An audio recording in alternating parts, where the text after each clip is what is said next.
नमस्कार विद्यार्थी मित्रांनो, स्मार्ट अकॅडमी या चॅनलवर तुमचं सहर्ष स्वागत आहे। आज आपण पाहणार आहोत 25 नोव्हेंबर 2025 वरील चालू घडामोडीवरील काही महत्त्वाचे असे तुमच्या परीक्षेसाठी महत्त्वाचे असणारे अतिशय उपयुक्त असणारे प्रश्न पाहणार आहोत। चला तर आपण सुरू करूया।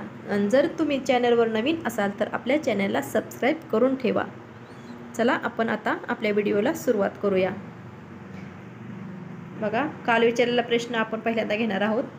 बघा, काल विचारलेला प्रश्न काय बघा, सरकार ते नागरिक म्हणजे G2C सेवांची सुलभता वाढवण्यासाठी व्हॉट्सअपवर मी सेवा कोणत्या राज्यात सुरू झाली?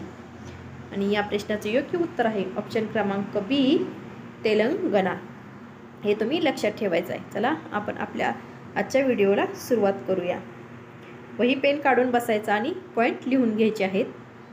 चला बघा, महत्त्वाची माहिती आज काय बघा, महाराष्ट्रातील पहिले गुलाबाचे गाव कोणते आहे? महाराष्ट्रातील पारपार गावाला पहिले गुलाबाचे गाव असा बहुमान मिळालेला आहे। कुठल्या गावाला? पारपार या गावाला पहिले गुलाबाचे गाव असा बहुमान मिळाला।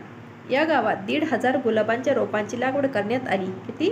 1,500, ज्यामुळे गावाचे सौंदर्य आणि पर्यटन आकर्षण वाढण्यास मदत मिळणार आहे। जिल्हा सातारा आहे, तालुका महाबळेश्वर आणि गाव आहे पारपार। चला पुढचं आपण बघूया। सातारा जिल्ह्यातील राज्य सरकारने घोषित केलेली कोणकोणती गावे आहेत बघा। पुस्तकांचे गाव कुठलं आहे? तर भिलार। नाचणीचे गाव कुठलं आहे? कुसुंबी। कवितांचे गाव जकातवाडी। फुलपाखरांचे गाव महादरे। फळांचे गाव धुमाळवाडी। मधाचे गाव आहे, इथं मध आहे बघा, मधाचे गाव आहे मांघर। गुलाबाचे गाव काय आहे? पारपार। चला आपण पुढचा प्रश्न बघूया। आपण आपल्या प्रश्नाला सुरुवात करूया। चला बघू काय बघा, गुरु तेग बहादूर यांच्या 350व्या शहादीच्या वार्षिक निमित्ताने कोणत्या राज्याने 25 नोव्हेंबर सार्वजनिक सुट्टी जाहीर केली? काय बघा, गुरु तेग बहादूर यांच्या 350व्या शहादीच्या वार्षिक निमित्ताने कोणत्या राज्याने 25 नोव्हेंबर सार्वजनिक सुट्टी जाहीर केली? या प्रश्नाचे योग्य उत्तर आहे ऑप्शन क्रमांक बी, उत्तर प्रदेश। यूपी सरकारने त्यांच्या शहादीचा दिवस म्हणून सार्वजनिक सुट्टी जाहीर केली आहे। चला आपण पुढचा प्रश्न बघूया। 25 नोव्हेंबर रोजी बेंगळुरूमध्ये काय विशिष्ट निषेध दिवस म्हणून घोषित करण्यात आला आहे? या प्रश्नाचे योग्य उत्तर आहे ऑप्शन क्रमांक बी, नो मीट डे। शहराने त्या दिवशी मांस विक्रीवर बंदी घालण्याची घोषणा केली आहे। कधी? 25 नोव्हेंबर रोजी, म्हणजेच आजच्या दिवशी। कुठे? बेंगळुरूमध्ये। चला पुढचा आपला प्रश्न बघूया। 20 ते 28 नोव्हेंबर दरम्यान भारतात कोणत्या आंतरराष्ट्रीय चित्रपट महोत्सवाचे आयोजन आहे? या प्रश्नाचे योग्य उत्तर आहे ऑप्शन क्रमांक D, national film festival of India, IFFI। कुठे? स्पष्ट गोव्यात। गोवा हा महोत्सव मोठ्या प्रमाणात होय, गोव्यात हा महोत्सव काय होत आहे? मोठ्या प्रमाणात। कुठला? International film festival of India. किती ते किती दरम्यान? 20 ते 28 नोव्हेंबर दरम्यान। चला पुढचा प्रश्न बघूया आपण। गुरु तेग बहादूर यांची शहादत कोणत्या वर्षी झाली आहे?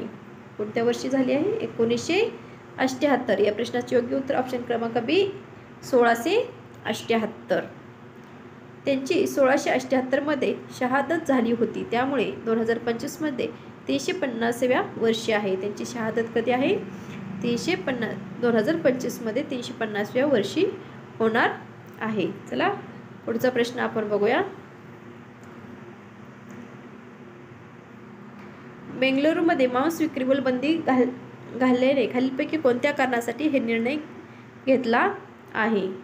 यासाठी काय आहे? सर्व कारणे ही कारणीभूत आहे। काय? सार्वजनिक आरोग्य, विविध सामाजिक, पर्यावरणीय व सार्वजनिक आरोग्य कारणास्तव याची घोषणा करण्यात आलेली आहे। चला पुढचा प्रश्न आपण बघूया। धर्मेंद्र यांना पद्मभूषण पुरस्कार कोणत्या वर्षी प्रदान करण्यात आला? धर्मेंद्र यांना पद्मभूषण पुरस्कार कोणत्या वर्षी प्रदान करण्यात? या प्रश्नाचे योग्य उत्तर ऑप्शन क्रमांक बी, 2012। प्रसिद्ध अभिनेता धर्मेंद्र यांनी भारतीय चित्रपट सृष्टीस दिलेल्या योगदानाबद्दल 2012 साली यांना पद्मभूषण पुरस्कार प्राप्त झाला. हा भारताचा तिसरा सर्वोच्च नागरी पुरस्कार आहे. कितवा? भारताचा तिसरा सर्वोच्च नागरी पुरस्कार आहे. 2012 साली त्यांना काय मिळाला आहे?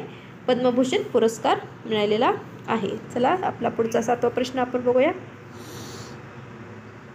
लचित दिवस कोणत्या राज्यात साजरा केला जातो? लचित दिवस हा कोणत्या राज्यात साजरा केला जातो? या प्रश्नाचे योग्य उत्तर आहे ऑप्शन क्रमांक बी, आसाम. या प्रश्नाचं काय उत्तर आहे? ऑप्शन क्रमांक बी, आसाम.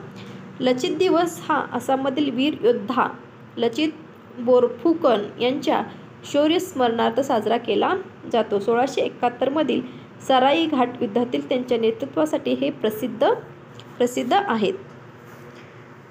लचित दिवस हा कुठे साजरा केला जातो? आसाममध्ये. चला पुढचा प्रश्न आपण बघूया. पहिला अंध महिला क्रिकेट T20 विश्वचषक कोणी जिंकला?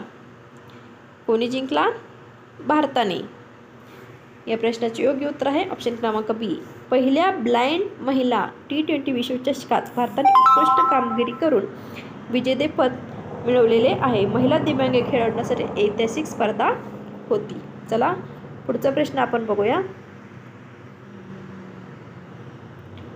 वर्ल्ड स्किल आशिया चॅम्पियनशिप 2025 कुठे आयोजित होणार आहे? या प्रश्नाचे योग्य उत्तर आहे ऑप्शन क्रमांक सी, चायनीज तैपेई. ही कौशल्य आधारित आंतरराष्ट्रीय स्पर्धा 2025 साठी चायनीज तैपेई येथे आयोजित केली जाणार आहे. आशियातील तरुणांचे कौशल्य वाढवण्याचे हे व्यासपीठ आहे. कशातील? आशिया चॅम्पियनशिपमधलं हे तरुणांचे कौशल्य वाढवण्याचे व्यासपीठ आहे. चला पुढचा प्रश्न आपण बघूया. 113वा डेव्हिस कप कोणत्या देशाने जिंकला? 113वा डेव्हिस कप कोणत्या देशाने जिंकला? या प्रश्नाचे योग्य उत्तर आहे ऑप्शन क्रमांक सी, इटली. 113वा डेव्हिस कप इटलीने जिंकण्यात यश मिळवले. टेनिस क्षेत्रातील हा सर्वात प्रतिष्ठित आंतरराष्ट्रीय स्पर्धा मानली जाते. चला पुढचा प्रश्न बघूया आपण. काय बघा. अभिनव देवसाल कोणत्या खेळाशी संबंधित आहे? या प्रश्नाचे योग्य उत्तर आहे ऑप्शन क्रमांक बी, नेमबाजी. काय? बी, नेमबाजी. भारतीय शूटिंग खेळाडू अभिनव देवसाल हे 10 मीटर एअर पिस्तूल स्पर्धेसाठी प्रसिद्ध आहे. आंतरराष्ट्रीय स्पर्धामध्ये देशाला पदक मिळवून त्यांनी दिलेलं आहे. कशामध्ये? नेमबाजीमध्ये. चला पुढचा प्रश्न आपण बघूया. खेलो इंडिया युनिव्हर्सिटी गेम्स 5वी आवृत्तीचे उद्घाटन कोणत्या राज्यात झाले? या प्रश्नाचे योग्य उत्तर आहे ऑप्शन क्रमांक सी, राजस्थान. 5वी आवृत्ती खेलो इंडिया युनिव्हर्सिटी गेम आयोजित केलेले आहेत. त्याचं उद्घाटन झालेलं आहे तर राजस्थानमध्ये. ती कुठे आयोजन केली आहे? राजस्थानमध्ये केली असते. विद्यार्थ्यांमध्ये क्रीडा कौशल्य वृद्धीसाठी कार्यक्रम महत्त्वाचा आहे. विद्यार्थ्यांमधील क्रीडा कौशल्य वृद्धीसाठी म्हणजे वाढीसाठी त्यांनी ही स्पर्धा आयोजित केलेली आहे. खेलो इंडिया युनिव्हर्सिटी गेम्स 5वी आवृत्ती. कितवी आवृत्ती आहे? 5वी. चला पुढचा प्रश्न बघूया आपण. नासलाचे कार्यकारी अध्यक्ष म्हणून कोणाची नियुक्ती केलेली आहे? तर न्यायमूर्ती विक्रम नाथ यांची नियुक्ती केलेली आहे. बघा, नॅशनल लीगल सर्व्हिसेस अथॉरिटी ही न्यायप्रवेश सुनिश्चित करणारी संस्था आहे. न्यायमूर्ती विक्रम नाथ यांची कार्यकारी अध्यक्षपदी नियुक्ती झाली आहे. चला पुढचा प्रश्न आपण बघूया. 16 वर्षाखालील मुलांसाठी सोशल मीडियावर बंदी कोणत्या देशाने जाहीर केली? या प्रश्नाचे योग्य उत्तर आहे ऑप्शन क्रमांक बी, मलेशिया. मुलांचे मानसिक आरोग्य आणि ऑनलाईन सुरक्षा लक्षात घेऊन मलेशियाने 16 वर्षाखालील मुलांना सोशल मीडियावर बंदीवर निर्बंध जाहीर केले आहेत. पुढचा प्रश्न आपण बघूया. चला, हा तुमच्यासाठी प्रश्न आहे. याचं उत्तर तुम्ही कमेंट बॉक्समध्ये कमेंट करायचं आहे. डॉक्टर न्यायमूर्ती सूर्यकांत यांनी भारताचे कितवे मुख्य न्यायाधीश म्हणून शपथ घेतली आहे? आपण महत्त्वाच्या माहितीमध्ये हे जे सर्व माहिती बघितलेली आहे, त्यामुळे ह्याचं उत्तर तुम्ही कमेंटमध्ये नक्की जरूर करायचं आहे. बघू तुमच्या किती लक्षात आहे. जर व्हिडिओ आवडला असेल तर लाईक, शेअर आणि कमेंट करायला विसरू नका. धन्यवाद.